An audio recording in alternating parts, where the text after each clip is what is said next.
Donc, on commence avec la 2054. Alors, souvent, dans le milieu professionnel, on dit la 2054, tout le monde sait ce que ça veut dire. La 2054, c'est l'état des immobilisations. Alors, vous voyez que cette 2054, à l'intérieur, il y a deux cadres, le cadre A en haut et le cadre B en bas. Donc, on va commencer bien entendu par le cadre A, et vous remarquez que tout de suite qu'on retrouve ici, dans le cadre A, ça va évidemment parler des IMO, donc on retrouve toutes les IMO dont nous avions parlé dans le bilan, à savoir les IMO incorporels, les IMO corporels et les immobilisations financières, avec des sous-totaux selon le cas. Pour les différentes IMO incorporels, il y a deux sous-totaux. Pour les corporels, il y en a un, et pour les financières, il y en a un. Si on s'intéresse à ce cadre A et d'une façon plus générale à cette 2054, elle va nous expliquer quoi?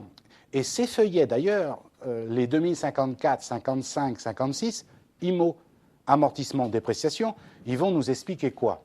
Eh bien, ils vont nous expliquer comment les comptes d'immobilisation ont été mouvementés pendant l'année et pourquoi ils ont été mouvementés.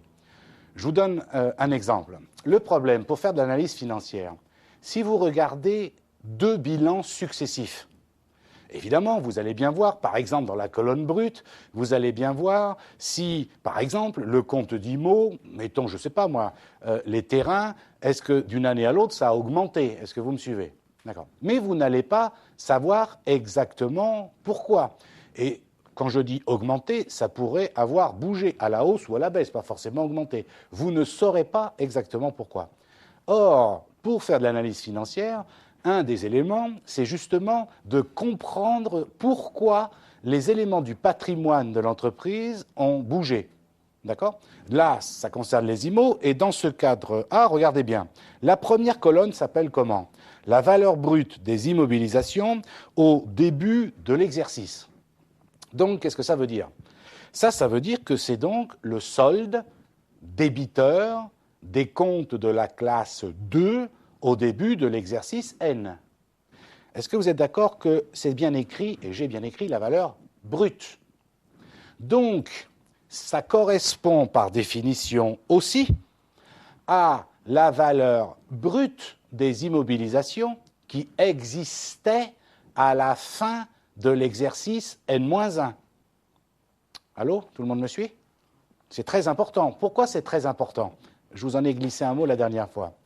Mais parce que souvent, et dans un bilan fonctionnel que nous verrons plus tard, il faut reconstituer le montant brut de l'année précédente. Est-ce que tout le monde me suit bien? Quand vous regardez le bilan de l'année N, pour l'année N, encore une fois, vous avez bien le brut, amortissement dépréciation et le net de l'année N. Et dans un vrai bilan, vous avez quoi ensuite? Le net de N-1. Mais quand nous ferons des bilans fonctionnels, on ne travaille pas en net, on travaille en brut. Si vous avez évidemment, comme ça peut arriver dans certains examens, deux bilans comptables successifs, entiers, pour N et pour N-1, ben le brut de N-1 ne pose pas problème. Mais si vous n'avez que le bilan de N, avec donc la dernière colonne qui est le net de N-1, il va falloir reconstituer le brut. Est-ce que vous êtes d'accord? Eh bien, si vous avez la 2054, dans la première colonne, valeur brute des IMO au début de l'exercice, donc c'est le brut aussi de la fin de l'année précédente. On est d'accord? Donc, ça correspond aussi, je vous ai bien dit, au solde débiteur des comptes de la classe 2. Si on dit que c'est le solde débiteur, ça veut donc dire aussi que c'est enregistré, et les montants que vous voyez apparaître, ce sont les montants qui correspondent aux valeurs d'entrée des IMO. On est d'accord? Ok? Donc c'est bien la valeur d'entrée des IMO. C'est le solde des IMO au début de l'exercice ou à la fin de l'année précédente. Est-ce qu'on est d'accord aussi? Regardez bien. Cette première colonne, c'est le brut au début de l'année, c'est aussi le brut de la fin de l'année précédente. Conséquence, je peux retrouver le montant qui existait à la fin de l'exercice précédent des amortissements et des dépréciations sur l'actif immobilisé. Il suffirait que je fasse la différence entre cette colonne-là, cette colonne brute, au début de l'exercice ou à la fin de l'exercice précédent, et le net que j'ai de l'année dernière. Forcément, la différence entre les deux, ce sont les amortissements et les dépréciations. Alors entendez bien ce que je dis. Le solde des comptes d'amortissement et de dépréciation qui existaient à la fin de l'exercice précédent. Ça, c'est ce que j'ai dit. Malheureusement, certains d'entre vous comprennent, oui, ce sont les amortissements et les dépréciations que nous avons faits l'année dernière. Ah non. Dans un bilan, n'apparaissent pas les amortissements et les dépréciations qu'on a fait pendant l'année. C'est le solde des amortissements et des dépréciations. Donc depuis qu'ils existent dans l'entreprise et qu'ils n'ont pas été supprimés. Est-ce que tout le monde comprend bien ce que je dis? D'accord? N'hésitez pas à me poser une question parce que ça, c'est vraiment très important. D'accord? C'est bien le solde. OK. Ensuite, vous avez une partie qui s'appelle augmentation. Augmentation de quoi? Augmentation des immobilisations, tout le monde est d'accord, pas de souci. Et là, vous avez deux colonnes. Une colonne, alors je ne vais pas m'appesantir dessus parce que c'est extrêmement rare, enfin bon, consécutive à une réévaluation pratiquée au cours de l'exercice ou résultant d'une mise en équivalence, ce n'est pas l'objet de ce cours. Tellement pas l'objet que souvent, vous vous souvenez quand je vous ai dit qu'il arrive quelquefois que lors d'un examen, on ne vous donne pas une vraie liasse fiscale comme ça, mais que l'on vous donne une liasse fiscale maison. Eh bien, vous voyez, la colonne sur ces liasses fiscales maison, il n'y a qu'une seule colonne augmentation. Ils regroupent les deux, si vous voulez, hein, d'accord, pour vous dire que ça arrive rarement. Et donc, augmentation de quoi? Augmentation, donc, des IMO. Et donc, si c'est augmentation des IMO, bien entendu, ça correspond à quoi? Vous vous rendez compte l'importance de cette information? Ça correspond à la valeur d'entrée des IMO pendant l'exercice N. Donc, par exemple, ici, vous voyez que sur la ligne, dans les IMO corporels, installation technique, matériel et outillage, on appelle ITMOI en abrégé, souvent, vous voyez que pendant l'année, on a acheté pour 8 978, je vous rappelle que c'est pas grave, c'est des cas euros, donc ça fait 8 978 cas euros pendant l'année N. Est-ce qu'on est d'accord avec ça? D'accord? Donc, on y trouve donc dans cette colonne les acquisitions des différentes immobilisations incorporelles, corporelles, financières, mais on retrouve aussi, parce que le mot acquisition, c'est un petit peu un abus de langage. Si je dis acquisition pour toutes les IMO, il n'y a pas que des acquisitions, il y a aussi des augmentations de comptes d'IMO. Qu'est-ce qu'il dit? Eh oui, il dit que, vous voyez, des frais de recherche, je ne les achète pas. J'augmente le compte frais de recherche. Les frais d'établissement, je ne les achète pas. J'augmente le compte frais d'établissement. Regardez bien.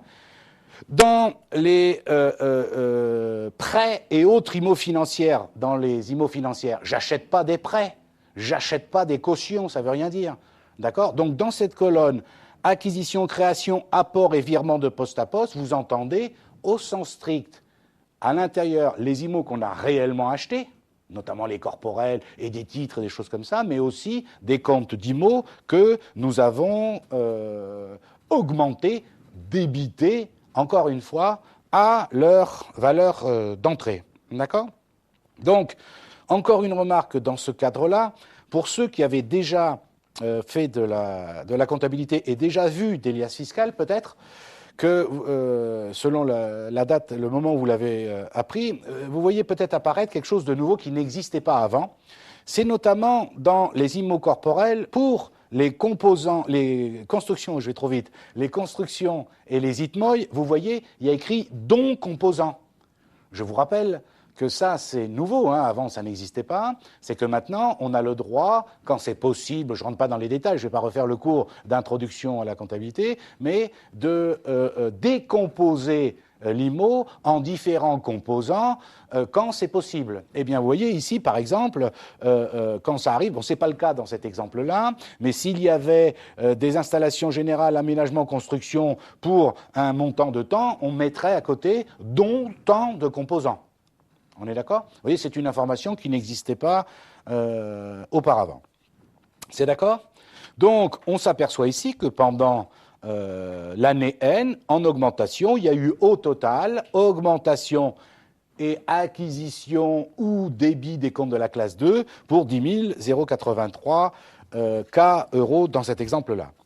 Ensuite, évidemment, nous allons passer, bien sûr, au cadre B. Alors, dans le cadre B, logiquement, nous allons avoir quoi? On reprend évidemment les mêmes postes, c'est-à-dire qu'on retrouve exactement le même découpage, IMO, incorporel, corporel, financière, bien sûr, mais cette fois-ci, on va trouver les diminutions. Est-ce que tout le monde est d'accord? Puisque, rappelez-vous le principe, regardez bien, c'est d'une simplicité enfantine. Regardez bien, regardez bien. Le cadre A, première colonne, la valeur des IMO que j'avais au début de l'exercice, toujours dans le cadre A. La valeur d'entrée, l'augmentation des comptes d'IMO. Dans le cadre B, vont apparaître deux choses. La diminution des comptes d'IMO pendant l'année et donc, la dernière colonne, le montant des IMO en valeur d'entrée que j'ai à la fin de l'exercice. Est-ce que vous commencez à voir là, cette fois-ci, maintenant? Donc, cet extrait de la liasse nous montre bien ce qui s'est passé pendant l'année pour chaque nature d'IMO. Quel est le montant des immobilisations selon leur catégorie que l'entreprise a acquise ou augmenté, débité, et quel est le montant des IMO qui ont été diminués. Alors, donc dans ce cadre B, on retrouve bien donc les diminutions. Et là, vous voyez qu'il y a deux catégories de diminution, un petit peu comme tout à l'heure, il y avait deux catégories d'augmentation. Il y a ce qu'on appelle des diminutions par virement de poste à poste, et après il y a diminution des comptes d'IMO par cession à des tiers ou mise hors service ou résultant d'une mise en équivalence. Eh bien, on va commencer par les diminutions par virement de poste à poste. Alors, ça, je vous rappelle que c'est important parce que ça va nous embêter plus tard si vous n'y faites pas attention, si vous ne comprenez pas bien ce que je vais dire maintenant. Regardez bien. Vous voyez que dans les virements, c'est pas n'importe lesquels, c'est virement de poste à poste. Qu'est-ce que ça veut dire? Virement de poste à poste, ça veut dire, par exemple, j'ai diminué un compte pour en augmenter un autre. Je vire d'un compte pour le mettre dans un autre compte. Et regardez bien, comme par hasard, ce ne sont pas n'importe quels IMO pour lesquels on fait des virements de poste à poste. Comme par hasard, ce sont évidemment dans les IMO corporels, les IMO corporels en cours et les avances et acomptes sur IMO. Et ça, c'est important. On va prendre un exemple. Pour prendre un exemple, vous vous souvenez, nous l'avons vu en compta gêné l'année dernière, ou dans le cours précédent, en introduction à la compta. On va imaginer que pendant l'exercice N-1, une construction est construite par l'entreprise pour elle-même et elle n'est pas terminée en N-1. Je vous demande d'être très attentif à ce que je vais vous dire. Si vous comprenez ce que je vais dire là, on va retrouver, après c'est tout le temps pareil, on n'est plus embêté. Donc, on imagine que pendant N-1, une entreprise construit pour elle-même, on s'en fout, un hangar, tout ce que vous voulez, un bâtiment, etc., etc. Et on imagine qu'à la fin de l'exercice précédent, d'accord, fin N-1, cet IMO n'était pas terminé. Et imaginons que, comme vous l'avez dans le cours, que la valeur des travaux à fin N-1, imaginons qu'elle soit de 1 million, c'est-à-dire le montant estimé des travaux non terminés à la fin de l'exercice N-1. Est-ce que vous vous souvenez que, donc, à l'inventaire de l'année N-1, vous vous souvenez, on passe une écriture, 23 IMO en cours, à 72 productions immobilisées. Et pour quel montant? Pour 1 million. Est-ce que tout le monde le comprend? Regardez bien. Est-ce que vous êtes d'accord que cette information, si c'était l'alias fiscal de l'année dernière, je la trouverais dans la colonne augmentation, dans le cadre A, sur la ligne IMO corporel en cours, il y aurait eu 1 million. Est-ce que vous commencez à comprendre? L'année dernière, il y a eu 1 million. Puisque l'année dernière, j'ai bien augmenté en faisant ça, 23 à 72. J'augmente bien le compte d'IMO. Tout le monde est d'accord? Très bien. Maintenant, imaginons qu'à la fin de l'année N, la construction soit terminée et qu'elle ait une valeur finale de 1 500 000. Fin N, quelle est l'écriture, donc fin de cette année, on va dire, quelle écriture allons-nous passer? On va débiter le compte 213 construction pour 1 500 000. On va créditer, donc supprimer le compte 10 mois en cours de l'année dernière, 1 million, et il reste à créditer combien? 500 000. Et qu'est-ce que c'est que 500 000? Ben, c'est le compte 72, production immobilisée, de cette année. Est-ce que vous me suivez? Conséquence de cette information, nous avons à l'inventaire passé l'écriture 213, 1,5 million, à 231, 1 million, et 72, 500 000. Dans l'alias fiscal de cette année, qu'est-ce qui apparaîtrait? Dans le cadre A, dans la colonne valeur brute des IMO au début de l'exercice, sur la ligne IMO corporel en cours, dans mon exemple, il apparaîtrait combien? Combien, Mathilde? 1 million. 1 million. Très bien. On est d'accord? Il apparaîtra 1 million au début de l'exercice 23 IMO. On vient de dire que l'année dernière, rappelez-vous que quand même, les comptes ne disparaissent pas d'eux-mêmes. Je me suis tué à vous l'expliquer pendant un an. Peut-être que ça commence à être intégré. D'accord? Donc si fin N-1, on avait passé l'écriture, rappelez-vous encore une fois, on avait passé l'écriture 23 à 72, ben, au début de l'exercice, les comptes de bilan 1, 2, 3, 4, 5 ne sont pas modifiés, eux. Ne sont pas remis à zéro, contrairement aux comptes de bilan, de comptes de résultats, excusez-moi, les 6 et les 7, qui eux sont remis à zéro tous les ans. Mais les comptes de bilan, ce qui était vrai le 31 décembre à minuit, est vrai le 1er janvier à 0 heure. Donc, nous aurions eu, dans l'exemple que je viens de vous donner, dans la colonne valeur brute des IMO au début de l'exercice, nous aurions eu 1 million. Très bien. Mais regardez, dans le cadre A toujours, dans la colonne augmentation, augmentation de quoi? Des IMO. Est-ce que vous êtes d'accord que sur la ligne construction, alors mettons sur sol propre, il y aurait eu 1 500 000, puisqu'on a dit que fin N, on a passé l'écriture, encore une fois, 213, 1 500 000, à 231 pour 1 million et 72 pour 500 000. Donc, il y aurait dans la colonne acquisition, sur la ligne construction, forcément, 1 500 000. Est-ce que vous êtes d'accord? Et ensuite, qu'est-ce qu'on verrait apparaître? Dans le cadre B, dans les diminutions par virement de poste à poste, sur la ligne IMO corporel en cours, on verrait diminuer combien? 1 million. Est-ce que tout le monde me suit? Vous êtes d'accord? Ce qui correspond à l'écriture, 213 au débit, 1,5 million, à 231, on diminue bien les IMO en cours pour 1 million, et 72, production immobilisée. Et enfin, du coup, sur la ligne construction sur sol propre, d'accord, dans le cadre B, dans la colonne valeur brute des IMO à la fin de l'exercice, il apparaîtrait combien dans mon exemple? Il n'y a pas de difficulté. 1 500 000. Est-ce que tout le monde est d'accord? Il y avait 1 500 000.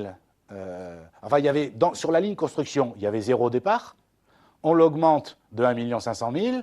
Donc à la fin, il y a bien 1 500 000. Quel est le problème? C'est que si je ne fais pas attention à ce que je viens de dire, notamment la diminution des IMO corporels en cours, si je vous pose la question, alors maintenant, après vous avoir expliqué ça, j'espère que vous allez comprendre. Si je vous pose la question, pendant l'année N, combien y a-t-il eu d'acquisition ou d'augmentation des constructions? Vous me dites quoi? Vous comprenez le problème? Est-ce qu'il faut me répondre 1,5 million ou est-ce qu'il faut me répondre 1 million? Je demande, parce que c'est très important, c'est toute l'analyse financière qui est là-dessus, comprendre ce qui s'est passé d'une année à l'autre, pourquoi ça a bougé. Encore une fois, dans mon exemple, dans la colonne acquisition, augmentation dans le cadre B, dans le cadre A, excusez-moi, sur la ligne construction, on verra apparaître augmentation de 1 500 000, on est bien d'accord? D'accord. je vais présenter la question différemment. Est-ce que, pendant l'année N, on a bien augmenté les IMO corporels de 1 500 000 dans la réalité d'un point de vue économique? Vous dites oui. Mais non. Que de 1 million. Que de 500 000, pardon, très bien, bravo, félicite, c'était pour voir si vous suiviez. Que de 500 000, ça y est, vous me suivez? Conséquence, qu'est-ce que nous sommes en train de dire? Que quand on nous demandera l'augmentation des IMO pendant l'année, il faudra prendre les augmentations, les acquisitions du cadre A dans la colonne augmentation, vous me suivez? Et il faudra retirer les diminutions des IMO corporels en cours. Dans cet exemple-là, l'augmentation, il sera bien écrit 1,5 million. Dans la diminution des IMO corporels en cours, il sera bien écrit 1 million. Conséquence, et c'est bien ce qu'on a fait pendant l'année. Pendant l'année, on a réellement augmenté le compte d'IMO que de 500 000 et pas de 1,5 million. C'est un problème de virement de poste à poste. Est-ce que vous comprenez? Et ce que je viens de dire là, bien sûr, c'est exactement le même principe pour les avances et acomptes sur IMO. Ça serait exactement le même principe. D'accord? Alors encore un piège très important celui-là, et il faut y faire très attention. Dans la diminution, encore une fois, et je ne vous prends pas pour ce que vous n'êtes pas, c'est la diminution de quoi? Il n'y a pas de piège. Diminution de quoi? Des soldes de quoi? Des immobilisations. Donc, des comptes de la classe 2. C'est bien ça. Ce n'est pas un scoop qu'une IMO, c'est la classe 2. Donc, on est en train de parler des IMO. La 2054 parle des IMO. Donc, augmentation, c'est les débits des comptes de la classe 2. Les diminutions, c'est les crédits des comptes de la classe 2. Des crédits des comptes de la classe 2. Quand vous voyez diminution, et c'est écrit en français, par cession à des tiers ou mise hors service, etc., etc. Les chiffres qui apparaissent, quels qu'ils soient, ça correspond à quoi en français? Compta gêné, sinon on ne peut pas comprendre. Compta gêné et un peu de français. Ça correspond à quoi? Dites-la moi la bêtise. On l'a dit une bonne fois pour toutes et après on n'en parle plus. Exemple, sur la ligne installation technique, matériel, outillage industriel que vous avez, vous voyez dans la colonne diminution par cession à des tiers, il y a 3503 K euros. Qu'est-ce que ça veut dire ces 3503 en français? Qu'est-ce que vous voulez me dire? Qu'est-ce que vous n'osez pas me dire en disant il va nous pourrir, c'est une connerie? Qu'est-ce que vous voulez me dire? Dites-le moi, c'est pas grave, on travaille. Vous voulez me dire, c'est le prix de cession des IMO, c'est ça que vous avez envie de me dire. Mais vous n'avez rien compris à rien. Je suis en train de vous dire, je vous l'ai demandé 4 fois. Qu'est-ce que ça veut dire? On est en train de parler des IMO des comptes de la classe 2. Que la classe 2. On est en train de parler de la classe 2. Vous avez compris spontanément, ça ne vous a pas posé problème, que dans le cadre A, dans la colonne acquisition, les montants correspondent à la valeur d'entrée des IMO que l'on a achetés ou créés, si c'est le cas. Donc, dans la colonne diminution, mais on ne change pas de principe. C'est la diminution de quoi? Des comptes d'IMO. Or, quand on vend une IMO, on doit supprimer le compte d'IMO vendu pour qu'il n'apparaisse plus dans le bilan. Et ça, ce n'est surtout pas le compte 775, prix de cession des éléments d'actifs. Les deux pour faire apparaître, on reprend les amortissements, enfin après il y a l'écriture, vous vous souvenez, alors vous vous souvenez des écritures lors de la cession? Non, on ne peut pas à peu près, c'est pas possible, on ne peut pas à peu près.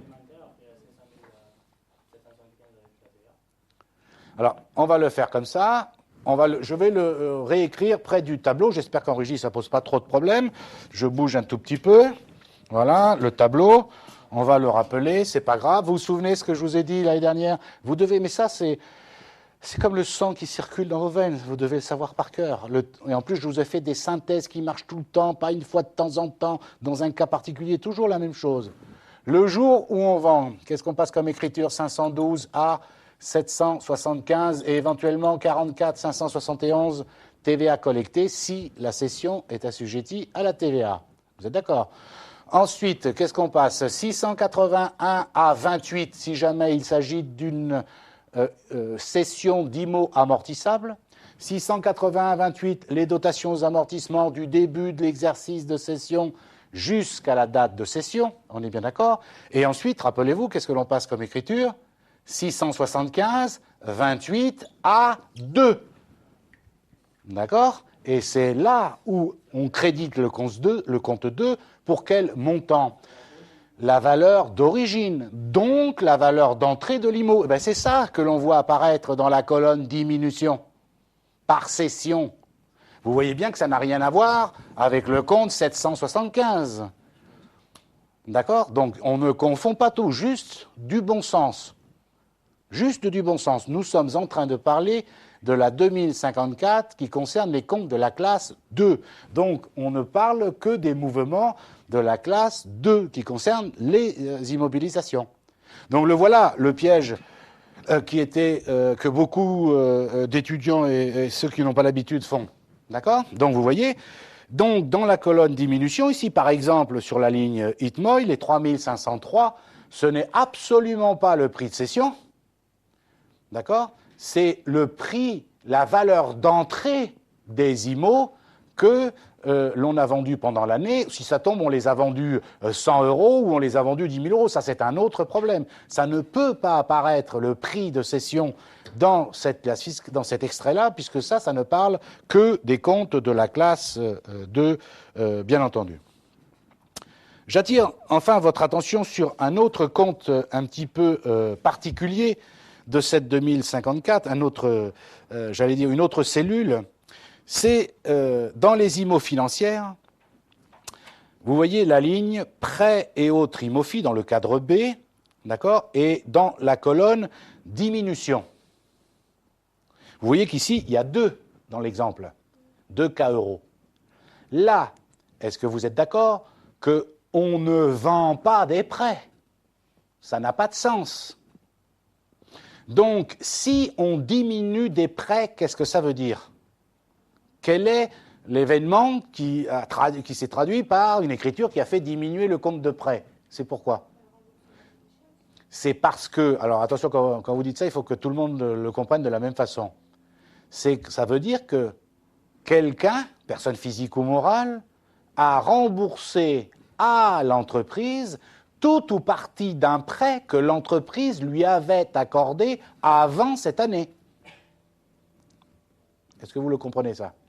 Oui, donc ce n'est pas un prix de cession non plus, celui-là. Or, cette information, le montant des prêts qui ont été remboursés à l'entreprise pendant l'année, nous en aurons besoin plus tard dans le tableau de financement, dans les tableaux de financement et les tableaux des flux de trésorerie du plan comptable, de l'ordre des experts comptables et de la centrale des bilans de la Banque de France. D'accord? Donc, si je vous dis ça, c'est que ça va nous servir, bien entendu. D'accord? Donc, on est bien d'accord. Surtout, on ne se trompe pas. Dans la colonne diminution, il ne s'agit surtout pas du prix de cession des IMO, mais bien soit la diminution des IMO suite à une cession à leur valeur d'entrée, pour les faire disparaître, soit, s'agissant des prêts et des cautions, le remboursement par des tiers à l'entreprise des prêts ou des cautions que l'entreprise avait demandé auparavant. On est d'accord? Donc maintenant, si vous avez compris ça, vous allez comprendre les autres extraits parce qu'ils sont basés sur le même principe. Donc nous allons maintenant parler de la 2055 qui concerne les amortissements.